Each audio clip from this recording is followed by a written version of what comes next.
राजोवाच कथितो वंश विस्तारो भवता सोम सूर्ययोः राज्ञां चोभयवंशानां चरितं परमाद्भुतम्। गुरुदेव, आपे सूर्यवंश અને ચંદ્રવંશનું વર્ણન કર્યું, પણ હવે ચંદ્રવંશમાં પ્રગટેલા મારા ઈષ્ટની કથા આવે છે, કૃષ્ણની કથા આવે છે. એટલે હવે સંક્ષિપ્ત ન કરતા, હવે વિસ્તારથી કહેજો.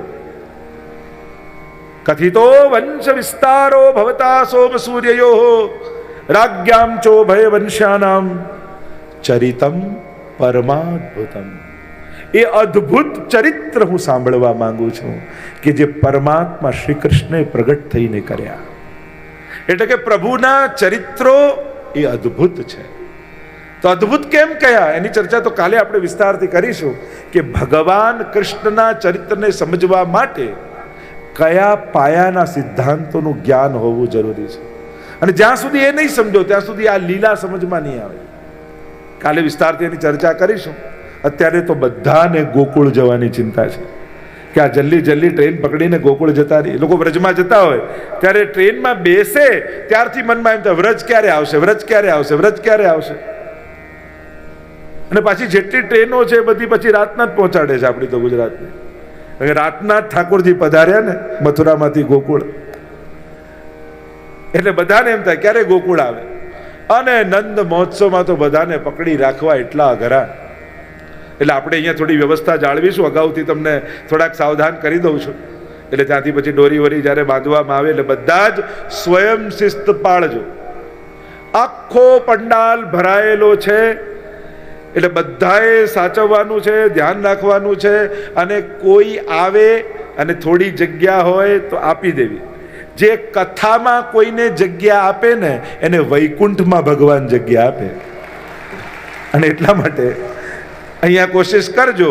અને ના હોય તો ગોદ બેઠે ગોપાલ કહત વ્રજરાજ સો. તો જગ્યા દિલમાં હોવી જોઈએ, તો જગ્યા જમીન પર તો થઈ જ જતી હોય. પણ ખૂબ વિવેક આપણે રાખીશું. અદ્ભુત ચરિત્ર છે.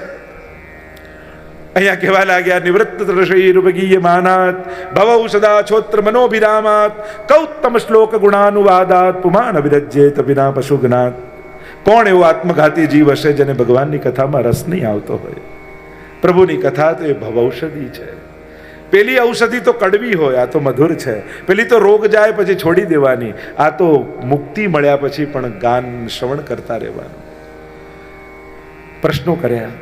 પરીક્ષિત મહારાજ પ્રશ્ન કરે છે કે નંદરાજી ના ત્યાં રોહિણીજી ગોકુળમાં રહે છે, એ વસુદેવજી અને દેવકીજીના પુત્ર કઈ રીતે કહેવાય બલરામજી? પ્રશ્ન કર્યો કે કૃષ્ણ વસુદેવજીનું ઘર છોડીને વ્રજમાં આવીને કેમ વસ્યા અને નંદાદી ગોપો સાથે ક્યાં ક્યાં નિવાસ કર્યો, કઈ કઈ લીલાઓ કરી એ અમને કહો. પ્રભુ વ્રજ તથા મધુપુરીમાં રહીને કઈ કઈ લીલાઓ કરીને કંસ તો મામા હતા છતાં એમને માર્યા કેમ? પ્રભુ દ્વારિકાપુરીમાં યદુવંશીઓ સાથે કેટલા વર્ષ નિવાસ કર્યો, પ્રભુની પત્નીઓ કેટલી હતી, અનેક પ્રકારના પ્રશ્નો કર્યા. અને હાથ જોડીને કહ્યું પૂછ્યું એ તો કહેજો, અને પૂછવાનું રહી ગયું હોય ને એ પણ કહેજો. અમે તો અલ્પમતી વાળા, અમને તો જેટલું જ્ઞાન હોય એટલા પ્રશ્નો કરીએ, પણ આપ તો મહાજ્ઞાની છો. પ્રભુના એક એક ચરિત્રને આપ જાણો છો, આપ વિસ્તારથી પ્રભુના ચરિત્રનું વર્ણન કરજો. અને જ્યાં આટલું કૃષ્ણ પરક પ્રશ્નો સુખદેવજીને પૂછ્યા ને, તો સુખદેવજીને તો સમાધિ લાગી ગઈ. અને એટલા માટે વચમાં આવ્યું સૂત ઉવાચ એવમ નિશમ્ય ભૃગુનંદન સાધુવાદમ વૈયાસકી સ ભગવાન અથ વિષ્ણુરાતમ.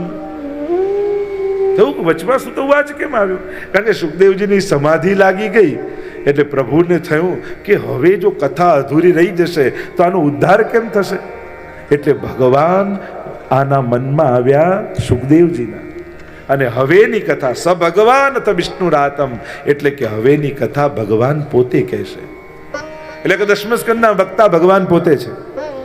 પ્રશ્ન કરે છે, સુખદેવજી કહે છે કે તને ભૂખ તરસ લાગી હોય તો કંઈ પાણી પી લે, ભોજન કરી લે. અરે આપના મુક્તિ જ્યારે અમૃત પીતા હોઈએ તો પછી જલ અને ભોજનની કોણ ચિંતા કરે? ભૂમિ ઉપર ભાર વધવા લાગ્યો. અને ભાર એટલો વધ્યો કે પૃથ્વી પર ભાર ઉચકાઈ ન શક્યો. ગાયનું રૂપ ધારણ કર્યું અને ગાયનું રૂપ ધારણ કરીને પૃથ્વી આવી બ્રહ્માજી પાસે. બ્રહ્માજીએ કહ્યું કે ભૂમિ, તારા દુઃખને હું જાણું છું, ચાલ ક્ષીરસાગર પર જઈને પરમાત્માને પુકાર કરીએ. તત્ર ગત્વા જગન્નાથમ દેવ દેવ વૃષા કપિમ પુરુષમ પુરુષ સુક્તેન ઉપતસ્થે સમાહિતા. અને ક્ષીરસાગરના તટ ઉપર જઈ પુકાર કરી ધ્યાનમાં આવ્યા પરમાત્મા. બ્રહ્માજીને કહેવા લાગ્યા કે દેવતાઓને કહો જુદા જુદા રૂપ ધારણ કરીને બ્રજમાં પહોંચી જાય, હું થોડા જ સમયમાં બ્રજમાં આવીશ.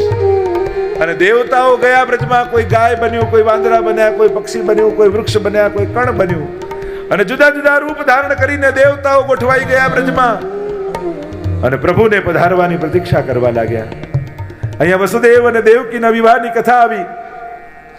બધી જ તૈયારી કરે છે કંસ. મારી બહેનના લગ્ન છે, હું બધી વ્યવસ્થા કરીશ.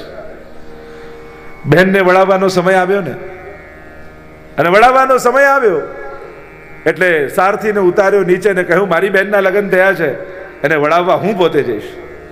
અને જ્યાં આ સ્વાર્થી સારથી બન્યો અને જ્યાં લગામ ખેંચવા જાય ને આકાશવાણી થઈ, હે મૂર્ખ, તું જેને વળાવવા જાય છે એનો 8મો ગર્ભ તારો કાળ થશે.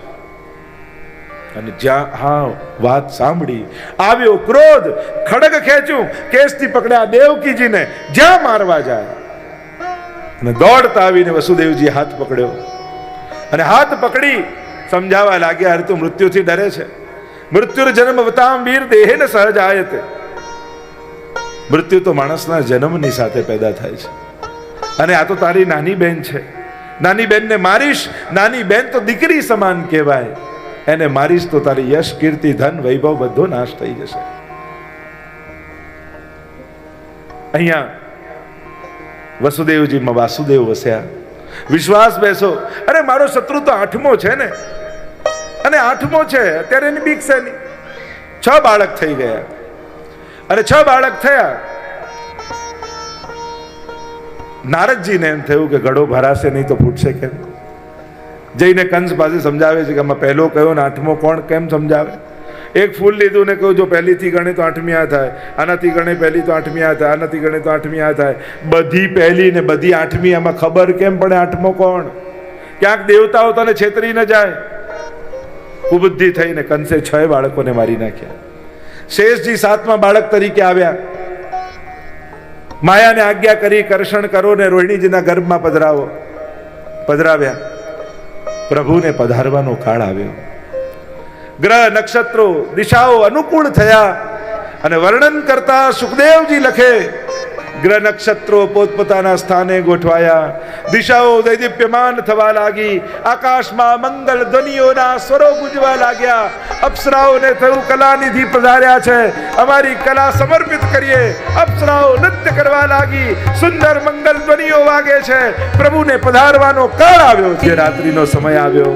તમદ્ભુતમ બાલકમંબુજેક્ષણમ ચતુર્ભુજમ શંખ ગદાદ્યુદાયુધમ શ્રીવત્સ લક્ષ્મંગલ સૌવિકૌસ્તુભમ પીતાંબરમ સાંદ્ર પયોદ સૌભગમ. ચતુર્ભુજ રૂપે નારાયણ કારાગૃહમાં પ્રગટ થયા. ચારે બાજુ તેજ વ્યાપ્યો છે. વસુદેવ દેવકીને પૂર્વ જન્મની યાદ અપાવી છે. કહ્યું મને ટોપલામાં પધરાવીને લઈ જાઓ ગોકુળમાં. માયાનો જન્મ થયો છે અને એક વ્રજવાસી, એક વ્રજભક્ત માથે ઝાંપીજી લઈને જેમ વ્રજયાત્રા કરવા નીકળ્યા હોય એમ વસુદેવજી માથે ઠાકોરજીને લીધા અને વ્રજ તરફ આગળ વધ્યા છે. જ્યાં માથે પ્રભુ આવ્યા તો બધી બેડી ખોલી ગઈ. જેના માથે ઠાકોરજી બિરાજે ને એની બધી બેડીઓ ખુલી જાય.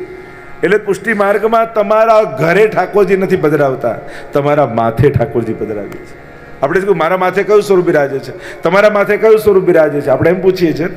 એમ પૂછીએ તમારા ઘરે કયું સ્વરૂપ બિરાજે છે. આપણે તો માથે લઈને ઠાકોરજીને પધરાવીએ છીએ.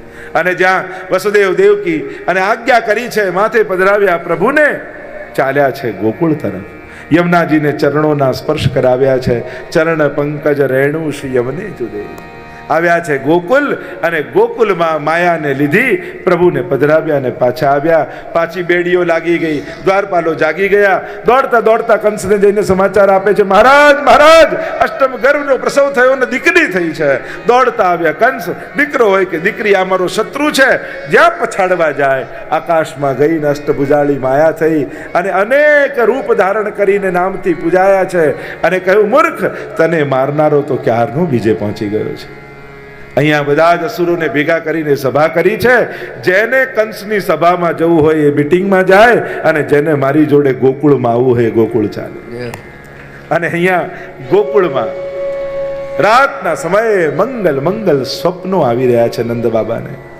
નંદ બાબા સૂતા હોય ને સ્વપ્નમાં દેખાય એક નાનકડું બાળક ચરણમાં નુપુર ધારણ કર્યા છે ને છમ છમ છમ છમ છમ છમ કરતું નંદાલયના આંગણામાં દોડી રહ્યું છે. નંદ બાબાની આંખો ખુલે, અરે આ બાળક કોણ છે? અને જુએ તો રાતનું અંધારું, એટલે પાછા સૂઈ જાય. એટલે સ્વપ્નમાં દેખાય એક નાનકડું બાળક ચારે બાજુ ગાયોથી વીંટળાયેલું છે, અને ગાયોને હંકારતું વેણું નાદ કરતું ગોકુળ તરફ આવી રહ્યું છે. પાછા નેત્રો ખુલે અને જુએ કે આ કોણ છે આવું સુંદર બાળક? ફરી સૂઈ જાય અને સ્વપ્નમાં દેખાય કે અધર પર વેણું પધરાવી કદંબના વૃક્ષની નીચે એક સુંદર બાળક વેણું નાદ કરી રહ્યું છે.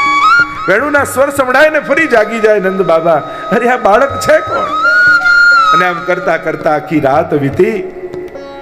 અને જ્યાં આખી રાતની વીતી છે, સવારે બ્રહ્મ મુહૂર્તમાં જાગી અને નંદ બાબા ગાયોની સેવા કરવા માટે ગૌશાળામાં પધારી ગયા. અને અહીંયા ગોકુળમાં પ્રભાત થયું છે. સૂરજના કિરણો જાણે સોનેરી પ્રકાશ લઈને આવ્યા છે, અને સ્વર્ણમય કિરણો પથરાયા ભૂમિમાં, જાણે ભૂમિ રાણી સોનાની ઓઢણી ઓઢી અને નંદ મહોત્સવનો આનંદ લેવા આવી છે. ગાયોના ગળામાં બાંધેલી ઘંટડીઓ, ગાયોને થયું કે અમારો ગોપાલ આવ્યો છે, અમારા નામે ને અમારો રક્ષક આવ્યો છે, પહેલી બધાઈ ગોકુળને અમે આપીશું. ગળામાં બાંધેલી ઘંટડીઓને રણકાર કરતા ટન ટન ટન ટન આખા ગોકુળને બધાઈ ગાયો આપે છે. મોરને એમ થયું કે મારા પીછાને ધારણ કરનારો પરમાત્મા આવ્યો, પહેલી બધાઈ તો હું આપીશ. અને અટારી પર ચડી ગયો નંદાલયની, અને કેહો ના સ્વર કરી આખા ગોકુળને બધાઈ આપે છે. કલકલ કલકલ વહેતા યમુનાજીને એમ થયું, કૃષ્ણામ કૃષ્ણ સમામ કૃષ્ણ રૂપામ કૃષ્ણ સાત્મિકામ, મારા જેવું રૂપ અને વર્ણ ને ગુણને લઈને પ્રભુ પધાર્યા, પહેલી બધાઈ તો હું આપી. અને કલ કલ કલ કલ કરતા યમુનાજી આખા ગોકુળને બધાઈ આપે છે. પ્રભુને થયું કે હું આવ્યો ને કોઈ મારું સ્વાગત કરતું નથી. એટલામાં નંદ બાબાના બહેન સુનંદાજી ત્યાં રહેવા આવ્યા છે. હજી વાર છે. અને સુનંદાજી આવ્યા છે. સુનંદાજી પાસેથી પધારે છે, અને અંદર બાળકના રડવાનો અવાજ સંભળાય છે. દોડતા અંદર જઈને જુએ તો યશોદાજીની નિકટ એક નીલમણી સુંદર બાળક સૂતું છે, અને જ્યાં રડી રહ્યું છે સુંદર બાળક, અને યશોદાજી સૂતેલા છે. યશોદાજીને જગાવ્યા છે, અરે યશોદા જાગ, ધન્ય યશોદા ભાગ્ય તિહારે, जिन ऐसो सुत जायो हो, देख तेरे वहां प्रभु पधारे हैं. અને યશોદાજી તો જાગીને લાલનને છાતીએ ચાપી લીધા છે. કાંઈ બોલી શકતા નથી, આંસુ પડવા લાગ્યા છે. અને સુનંદાજી તો આનંદમાં તો નથી, આટલા વર્ષે મારા ભાઈને ત્યાં બાળક થયું. દોડતા દોડતા દોડતા રસોડામાં ગયા, મિશ્રીના ડબ્બો ખોલીને બંને મુઠ્ઠીમાં મિશ્રી ભરી લીધી. ભાગતા ભાગતા ભાગતા આવ્યા, બાબા બધાઈ હે બધાઈ હે બધાઈ હે. અરે કહા ભયો? અને મોઢામાં મિશ્રી આપીને કહ્યું, બાબા આપકે વહાં લાલન કો પ્રાગટ્ય ભયો હે. થાળી લીધી છે અને આખા ગોકુળને બધાઈ આપતા, હેરી હે નંદરાય કે આનંદ ભયો, નંદ ઘેરા નંદ ભયો, જય કનૈયા લાલ કી, હે નંદ ઘેરા નંદ ભયો, જય કનૈયા લાલ કી, હે બ્રજ में आनंद भयो, જય કનૈયા લાલ કી, હે गोकुल में आनंद भयो, જય કનૈયા લાલ કી, कृष्ण कन्हैया लाल की જય શ્રી વલ્લભાધીશ કી, શ્રી દ્વારકેશ લાલ प्यारे की